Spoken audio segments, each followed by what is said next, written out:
In today's video, we unravel a haunting and emotional tale of Gene Hackman, a Hollywood legend who retreated from the spotlight to spend his final days in quiet solitude with the woman he loved, Betsy Arakawa.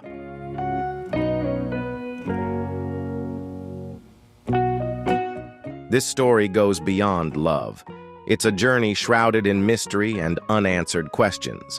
Was it a heartfelt decision or a meticulously planned fate? Join us as we delve into the hidden truths behind this enigmatic tale.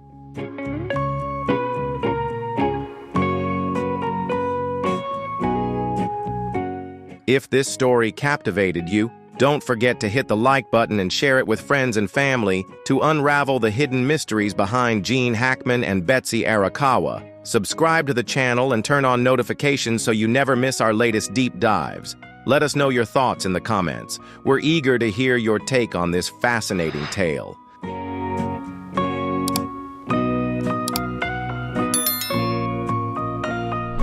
Santa Fe, a vast, sun-drenched expanse where golden sunsets cast long shadows over cacti and time-worn adobe walls.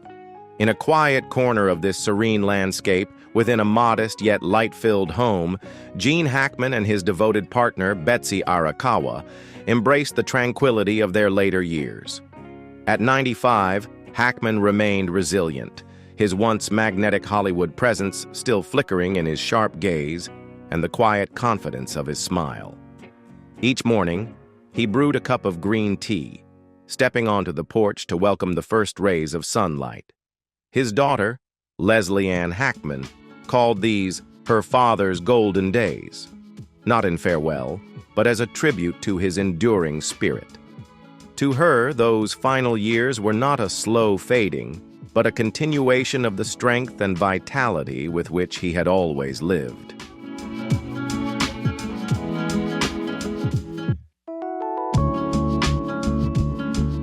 On February 27th, Leslie shared with Daily Mail that her father remained dedicated to his Pilates and yoga practice, keeping up with his routine several times a week.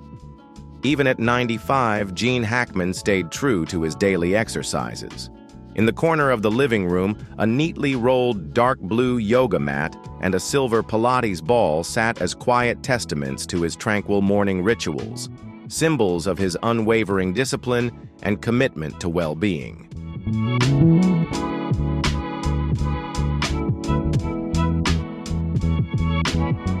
Betsy often sat on the sofa, her slender fingers gliding over the pages of a book, her gaze drifting toward her husband with a quiet blend of admiration and pride.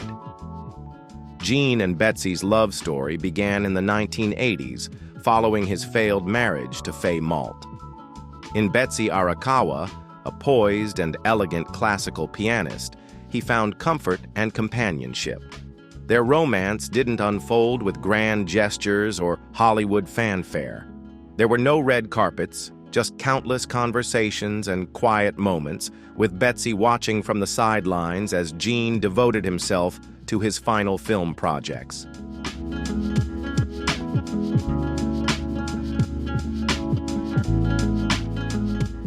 Eventually, they chose Santa Fe as their haven. They had a wonderful marriage, and I have to give credit to Betsy for keeping him alive, Leslie said, her voice thick with emotion as she spoke of her stepmother, the woman who entered Gene's life with quiet devotion and boundless patience, standing by his side through every chapter.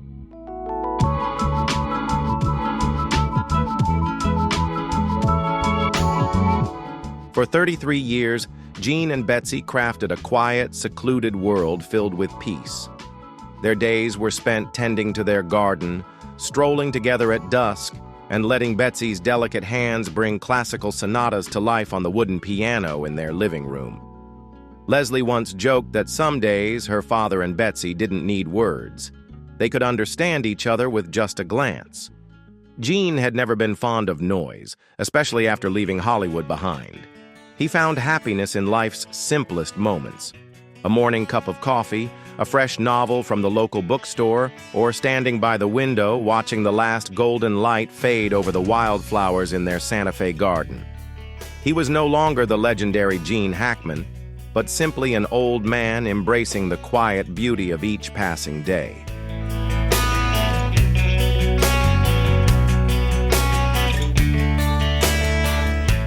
If you want to stay updated with more fascinating stories and the latest information about trending events, don't forget to hit the subscribe button and turn on the notification bell to get the newest videos from us. Leave your thoughts in the comments below. What do you think about these theories? We look forward to hearing from you so we can discuss and explore even more captivating stories together.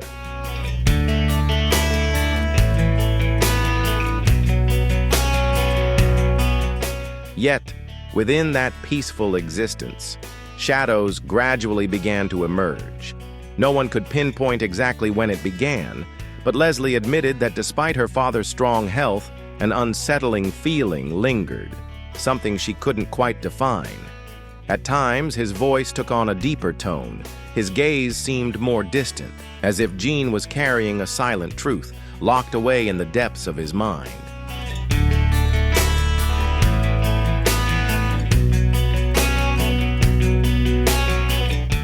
Leslie visited her father in early February, when winter's chill still lingered over Santa Fe. "He looked great," she recalled. "He was cheerful, joking around. We were making plans for his spring garden."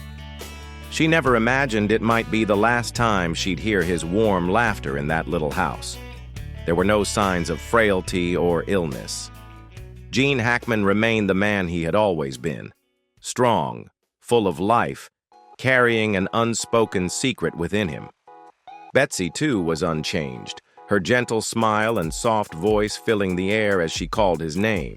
They were like two old sparrows, leaning into each other, sharing their quiet warmth as the day slowly faded into dusk.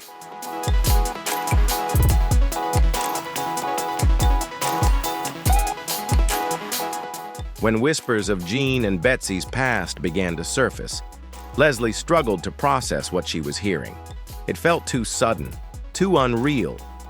She had always believed her father, strong, resilient, and endlessly optimistic, had another decade ahead of him. And Betsy, the quiet presence who had stood by his side like a shadow, how could she have disappeared so abruptly? "I'm grateful to her for that, and I'm deeply saddened by her passing," Leslie told the media, her words heavy with unspoken grief. The sorrow of a daughter who had not only lost the father she had always seen as a hero, but also the woman who had devoted herself to his care for over 3 decades.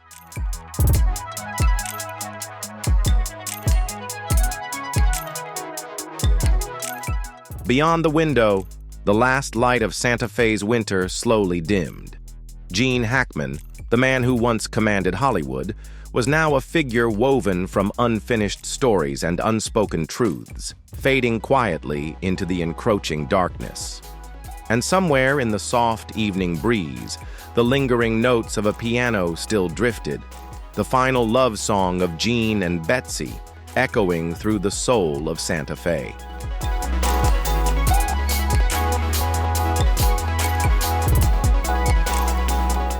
February 26th began like any other day in Santa Fe, a crisp, dry morning beneath a sky clear as glass, with the first rays of sunlight slipping through the sparse trees lining the quiet estates.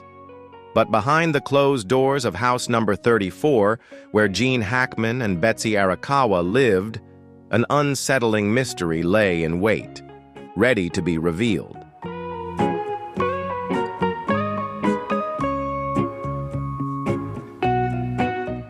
Local police received a call from a concerned family acquaintance who had spent nearly a week trying to reach the Hackman couple, without success. Even Leslie Hackman, Gene's daughter, had been unable to contact her father and stepmother. She felt a growing unease but never allowed herself to imagine the worst. When the first officer stepped onto the porch, the crunch of gravel beneath his boots, an eerie stillness settled over him. This was a home that had embraced 3 decades of love, where every tree and shrub had been carefully nurtured by Gene and Betsy. But that morning, something felt different. hollow, cold, as if time itself had come to an abrupt halt.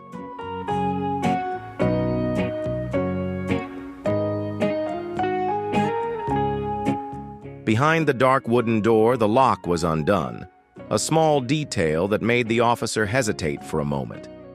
In Santa Fe, a town where trust still ran deep, an unlocked door wasn't uncommon.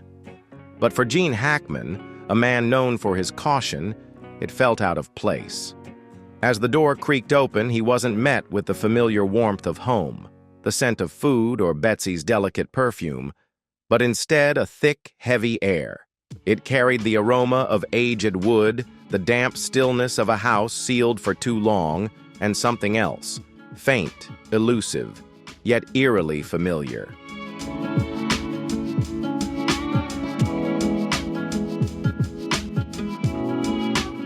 In the dim light filtering through the curtains, Gene Hackman and Betsy Arakawa lay side by side on the deep brown sofa, their presence frozen in time.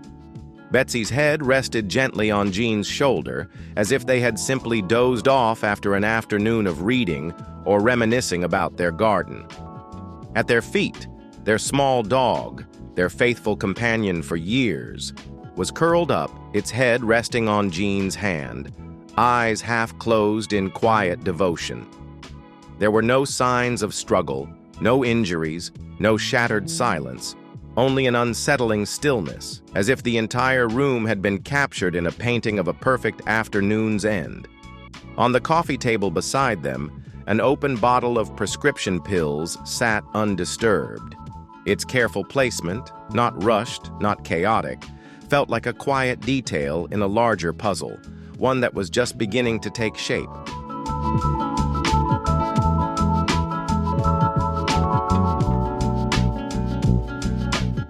Betsy had been taking mild sedatives for years to manage her chronic insomnia, a struggle that became more pronounced in her 70s. Gene often joked with friends that while he would doze off early, Betsy would toss and turn for an hour before finally drifting to sleep. Yet Leslie was adamant. There had never been any sign that her stepmother's condition was serious enough to lead to such a tragedy. The most unsettling detail was the distortion of time. Investigators couldn't determine exactly when the couple had passed. Had it been a day, 2 days, or even longer? Inside that house, time felt stretched and warped, leaving behind no clear markers. The teacups resting on the kitchen counter were dry, yet showed no traces of mold. And on the wall, the clock had stopped at some unknown hour, its minute hand frozen at 3, as if time itself had simply ceased to exist.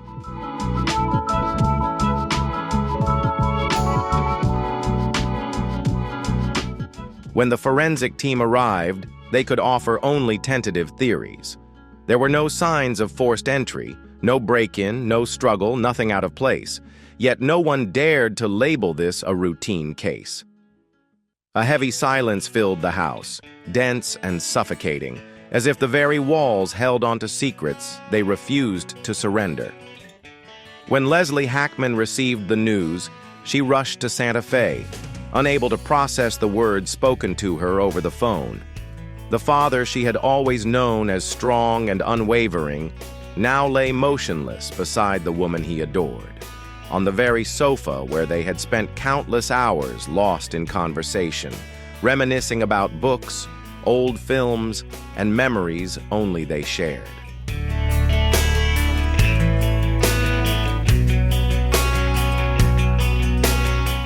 Police classified the case as suspicious, yet no clear explanation emerged for what had truly transpired behind those closed doors. Was it a tragic accident, an unspoken agreement, or simply the universe aligning in a final, fateful moment, granting two weary souls the peace they had unknowingly sought? Whatever the truth, Leslie was left with more questions than answers, too many words left unspoken, and only the weight of lingering secrets. The once warm and vibrant home, filled with light and laughter, had transformed into a house of secrets, where every brick, every doorway, and every breath still hanging in the air held fragments of a mystery yet to be unraveled.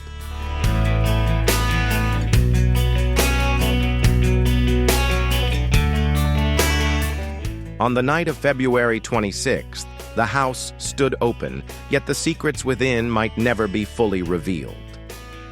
Beneath the velvet sky of Santa Fe, Leslie Hackman sat in quiet solitude by the living room window of the home where her father and Betsy had spent over 3 decades. The moon cast a soft silver glow over the trees outside, a delicate veil between reality and a fading dream.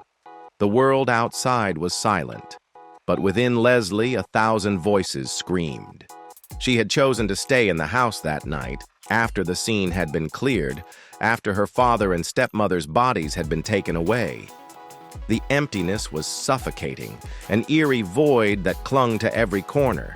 Every painting on the wall, every piece of furniture felt like it held a whisper, a story yet to be told.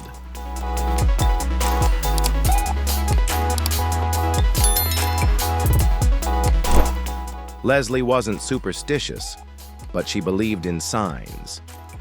As she stepped into the living room where Gene Hackman and Betsy Arakawa had been found, an unshakable feeling settled over her.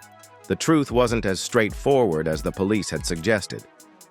Lowering herself into Betsy's old armchair, she listened to the wind outside, its whisper threading through the night like a quiet sigh.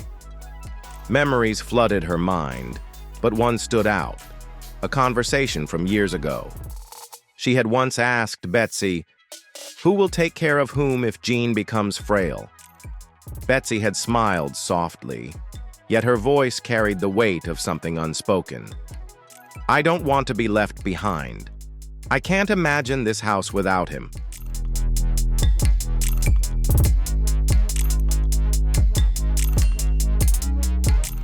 At first, it seemed like nothing more than the words of a wife dreading the loneliness of her final years. But now, after everything that had unfolded, each syllable felt heavier, pressing down on Leslie's chest. Betsy hadn't just feared solitude, she had been consumed by the thought that if Gene left first, there would be nothing left to anchor her. In their quiet moments, she had confessed her growing dread of becoming a burden to him as she aged. A fear that had shadowed her for years, deepening in her eyes with every passing wrinkle.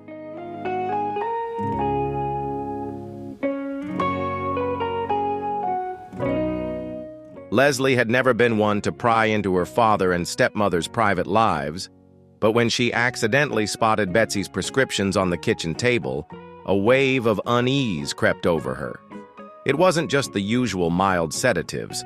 There were medications for acute anxiety, chronic insomnia, and silent panic attacks that no one had ever seen surface. These pills hadn't simply appeared by chance. Betsy had sought them out, deliberately requesting them from her doctor, a quiet plea for relief that had gone unnoticed.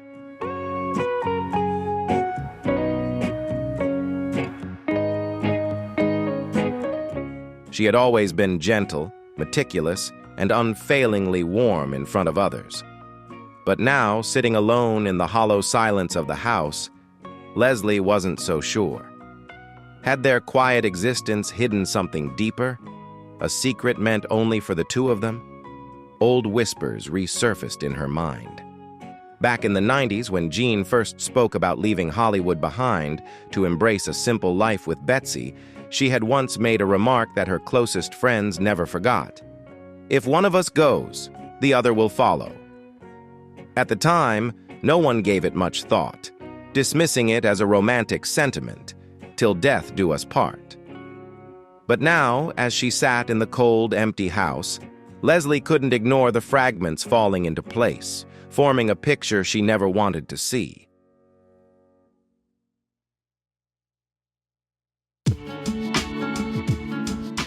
The police found no signs of struggle, no trace of violence, no forced entry, only the quiet, deliberate decision of two people who had shared over 3 decades of love and companionship. The prescription pills lay beside them, arranged with intention, not carelessness. "I don't think my dad wanted to leave this way," Leslie murmured into the phone, her voice unsteady, as if caught in the fragile space between understanding and disbelief. But maybe he chose to go with Betsy because love left him no other choice. Gene Hackman had always been a survivor. He had endured the brutal tides of Hollywood, faced personal storms, and found solace in the quiet serenity of Santa Fe. He loved life, and life had loved him back. But Leslie also knew this. Gene had never let Betsy down. If she had pleaded, if even the faintest trace of fear had flickered in her eyes, he would have answered with the unwavering devotion that had defined their years together.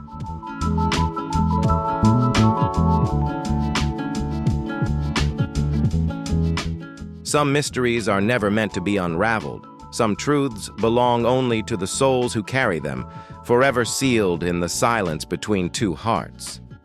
Leslie understood this. No matter how many years she spent searching for the answer to that final choice, if it was truly a pact, it had already followed her father and Betsy into a place beyond reach. Outside the window, the Santa Fe wind moved through the trees, whispering secrets only the night could understand, like echoes of those who had once vowed to walk together until there was nothing left but love itself. That night, Leslie Hackman did not sleep, and neither did the house. It stood still, wrapped in a strange emptiness, a void that would later be known as the Haunted Weeks, those eerie days when time seemed to dissolve into the weight of unspoken grief. And when the last golden light touched the doorstep of their grand Santa Fe estate, no one could say with certainty what had truly transpired on February 26th.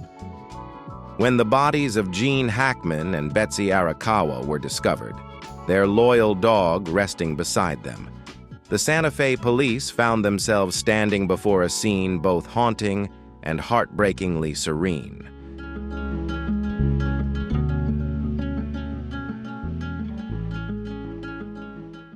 There were no shattered locks, no overturned chairs, no struggle etched into the walls. Yet an eerie weight clung to the air, thick and unshakable. It was as if the house itself had inhaled their final breaths and refused to exhale, trapping the echoes of two souls who had slipped quietly from this world. The initial report stated that Gene and Betsy's bodies showed early signs of decomposition, not gruesome, but unmistakable in the way death had begun to erase them. The loss of warmth, the stillness in their limbs, the faint change in their skin, all subtle but undeniable markers that life had long since departed. This wasn't the work of mere hours, nor even a day or two. The silence that surrounded them had stretched further, perhaps many days, perhaps even weeks, before the world finally took notice.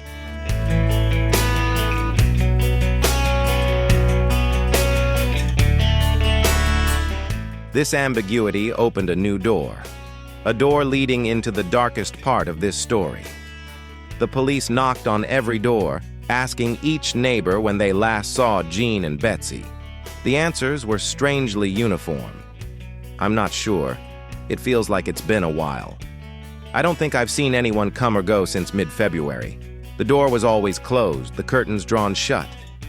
I think they went on a trip. No one could remember the exact date. No one had seen anything unusual except for the prolonged silence that clung to every brick, every window frame.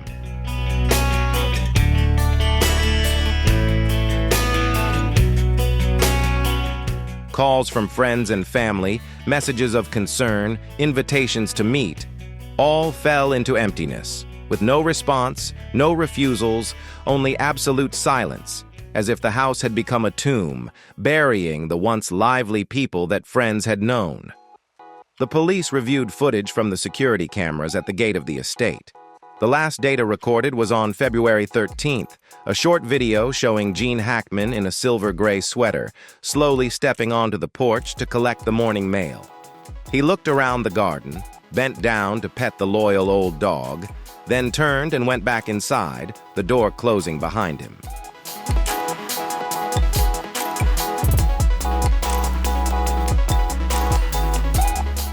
Since then, the cameras recorded nothing more. No deliveries, no neighbors visiting, no movement, except for the branches swaying in the cold winter wind. Technicians concluded that the camera system had stopped working due to a technical malfunction, a common issue considering the system had been installed nearly 10 years ago. But coincidentally, this malfunction aligned perfectly with the theory of the haunted weeks, the empty void of time when no one knew what had happened behind the heavy wooden door.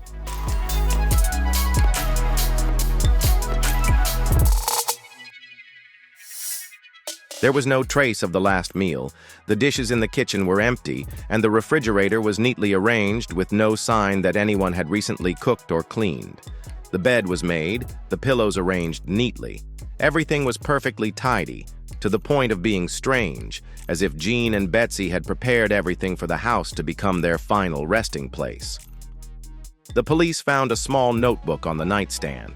The first pages recorded daily tasks, doctor's appointments, medication notes, reminders to call the gardener.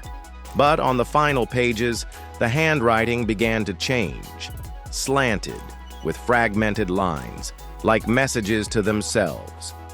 If this is the last day, let it be peaceful. There was no clear will, no direct explanation, just fragmented pieces, as if they wanted to leave an unfinished picture for those remaining, for them to draw their own conclusions.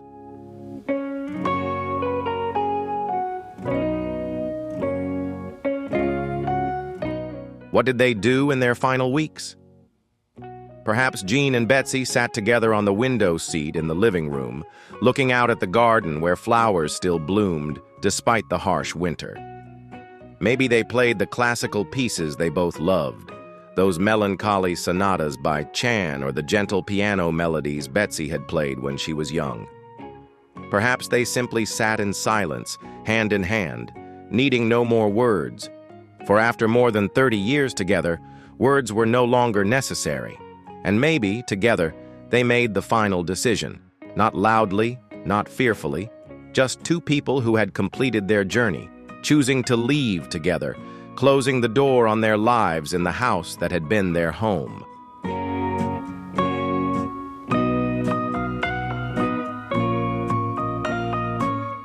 The police would never know the exact day they passed away, only they knew what really happened behind the door of the Santa Fe estate.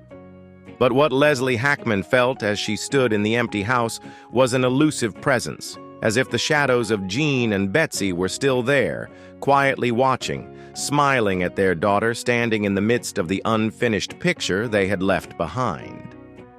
The mystery of those haunted weeks, those ethereal weeks, would forever remain a story belonging only to the two elderly souls who had chosen to walk together to the end of the road.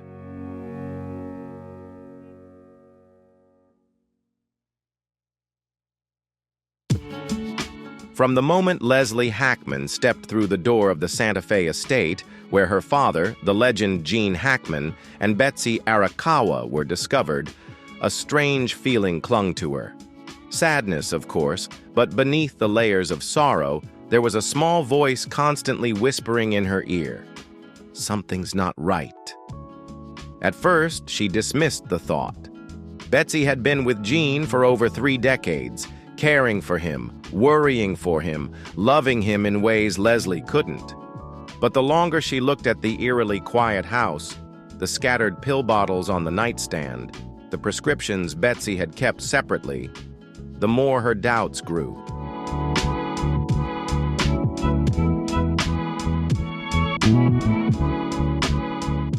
Betsy Arakawa, the woman who had entered Gene Hackman's life like a warm breeze in a cold, lonely winter, had, over the years, gradually turned that warm breeze into winds of control.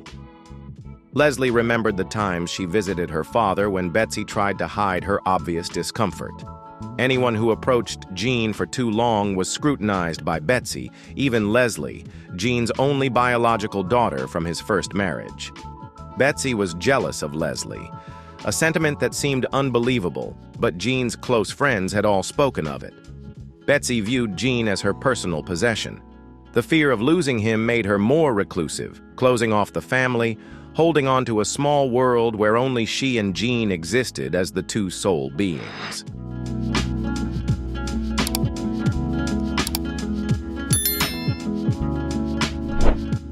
As Gene grew older and his health declined, Betsy tightened her control. Medications, doctor's appointments, the menu, everything was decided by Betsy. Leslie sometimes wondered if Betsy truly loved her father, or if she loved the feeling of having complete control over his life.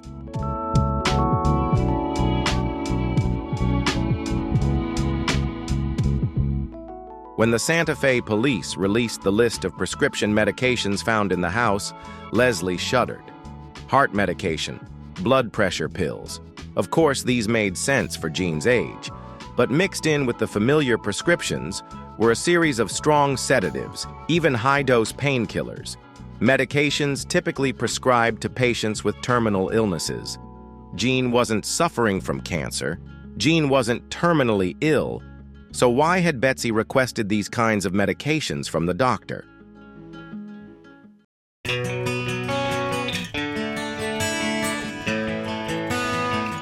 Leslie recalled the last time she spoke to her father on the phone. Gene's voice sounded tired but still warm. He talked about the small vegetable garden that Betsy was tending, about an old movie they had just rewatched. There was no sign of despair, no mention of ending his life. So, who made the decision?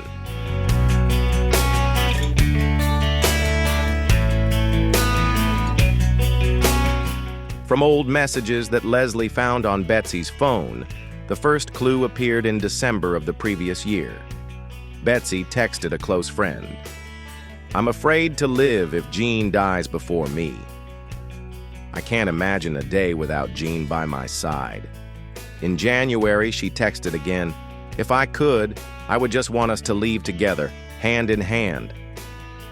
These messages were haunting, not just simple confessions, but as if a plan was slowly being arranged.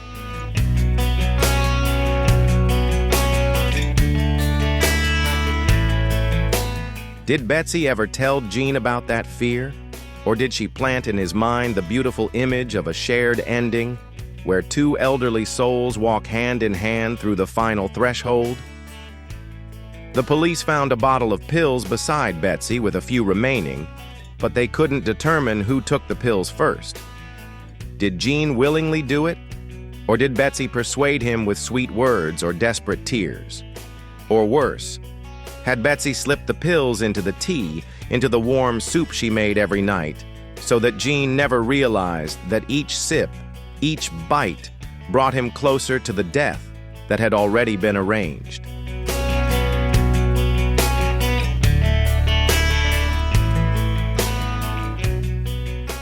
Leslie flipped through her memories. Times when Betsy held Gene's hand in front of others, when she carefully adjusted his scarf, the way she looked at him as if he were her entire world. But now, everything seemed clouded. Could it have been deep love? Or a sweet manipulation that had lasted for 30 years? Leslie didn't know, and in truth, she might not even want to know. What Leslie did know was that without Betsy, Gene wouldn't have lived in peace during his final years.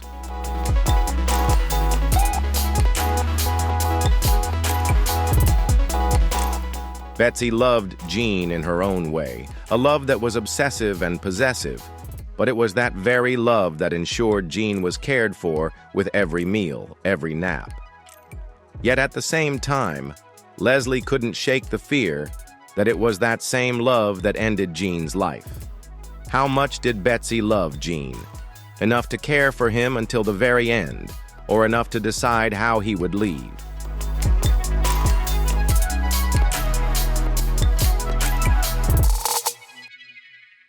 The answer left with Betsy, the last pills, the whispers exchanged between the two in those final quiet weeks. All of it vanished with their last breath. The Santa Fe police found no signs of violence or coercion. No one knew who held whose hand first, who placed the last pill into whose mouth, and perhaps that truth belongs only to the two of them. Those who loved each other, bound themselves together, and crossed the final boundary between love and ending, between freedom and control, between life and death.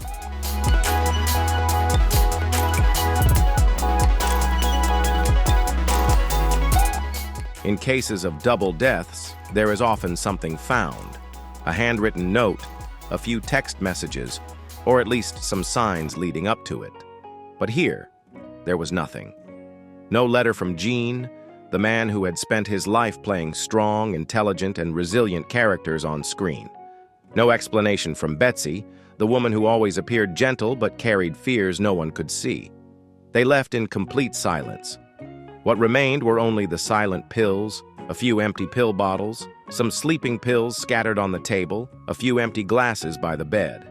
The police had hoped to find something, like security cameras, diaries, messages, emails. But the front door camera had stopped working since mid-February. Gene's journal stopped on Christmas. Both phones were empty, no calls, no unusual messages in the 3 weeks before they were found. The house remained silent.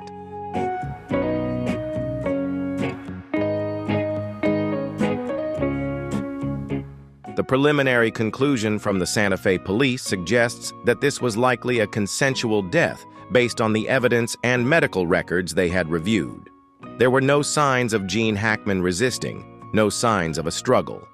But who can say Gene was fully aware, with the amount of sedatives Betsy had? It wouldn't have been hard for her to keep Gene in a semi-conscious state, enough for him not to resist, but not necessarily in a state of consent. And what about Betsy? Was she the one who took the first pill? Or was it Gene, the man too tired after years of illness, choosing to hold the hand of the last woman in his life and walk together to the end of the road?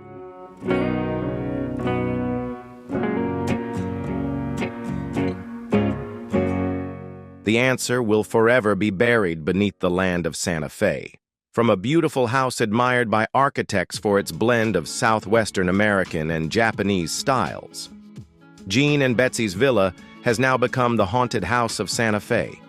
People passing by look at the house with a different gaze, whispering about shadows behind the windows, flickering lights in the late hours, even though the house has been sealed and the power cut off. Every night, the wind of Santa Fe blows across the hills. The rustling of pine branches in front of the house sounds like whispers of untold secrets. This was once the home of a Hollywood legend. Now it has become a tomb, holding questions without answers.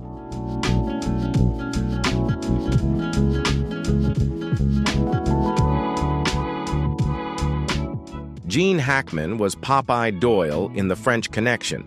He was Lex Luthor, legendary characters of toughness and resilience. But behind the spotlight, Gene Hackman ultimately became the main character in a real-life tragedy, a tragedy of silence and dependence. After leaving Hollywood, Gene withdrew into a small world with Betsy. No more stage lights, no more red carpets, just the peaceful passing of days, drinking coffee in the early mornings, gazing out at the garden, and in the evenings, watching his old films on the screen.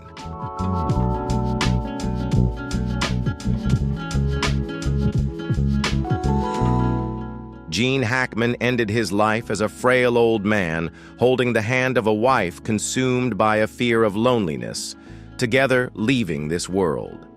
Gene Hackman left an invaluable cinematic legacy to the world, but alongside that, there remains an indelible shadow.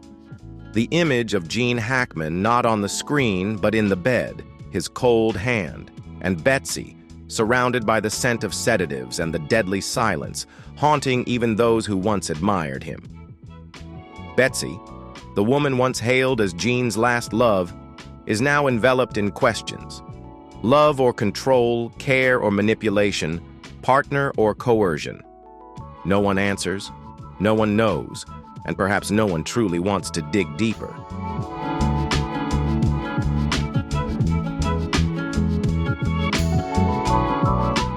After the police made their preliminary conclusion, Leslie Hackman left Santa Fe. She didn't fight to reopen the case, nor did she speak to the press. Some truths are better left buried. Some doors should remain closed forever, because when opened, They only reveal coldness, loneliness, and voids that can never be filled. Gene Hackman, a Hollywood legend, a father, a husband, passed away not amid applause or final praise, but within four walls of silence, with the woman who loved him obsessively, leaving behind a brilliant legacy and a question mark that will last forever.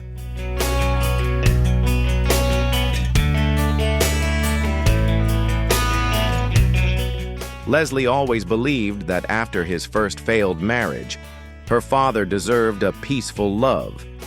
Betsy Arakawa, the woman nearly 2 decades younger than Gene Hackman, came like a gentle breeze in the cold winter, caring for Gene patiently, listening as he talked about his old roles, the memories once celebrated by audiences, but ones he wished to forget.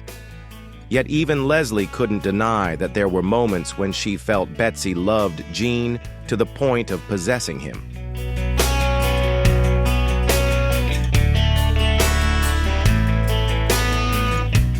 The unanswered messages when Leslie called her father, the visits where Betsy's eyes couldn't hide a hint of suspicion. When hugging Gene, Betsy was always gentle, sweet. But Leslie knew that sometimes the sweet control was more suffocating than any command. After the police had cleared the scene, Leslie finally dared to enter her parents' bedroom. Everything was nearly intact, but it was precisely this intactness that made her shiver.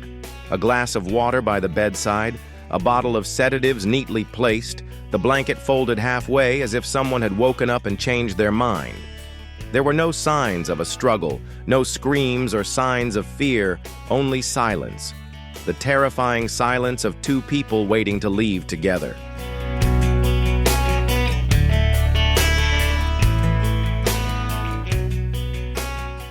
Leslie couldn't stop wondering whether Gene Hackman, her father, had truly consented, or if Betsy, terrified of losing him, had taken his hand and dragged both of them into the abyss.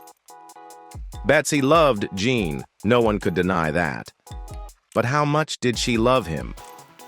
Loved him to the point of being afraid to live without him, to the point of choosing death for both, believing it was the only way to keep Gene forever? To forgive or seek the truth? The police called it a mutual death agreement, but was that consent really fair? Leslie knew that there were couples who had spent their lives together, sharing everything, and in the end chose to go together. But usually there would be a farewell letter, explanations to comfort the children and grandchildren, easing the pain for those left behind. Gene Hackman left nothing, nor did Betsy, only the pills and 2 cold bodies lying next to each other.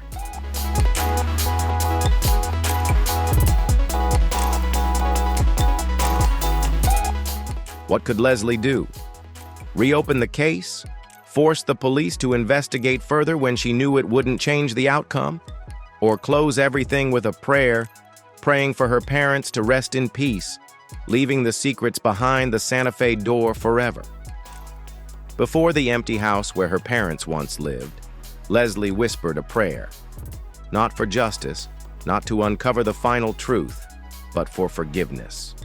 Forgiveness for the stepmother who loved her father too much. Forgiveness for the father who silently accepted or gave up. Forgiveness for herself for not recognizing the signs before it was too late.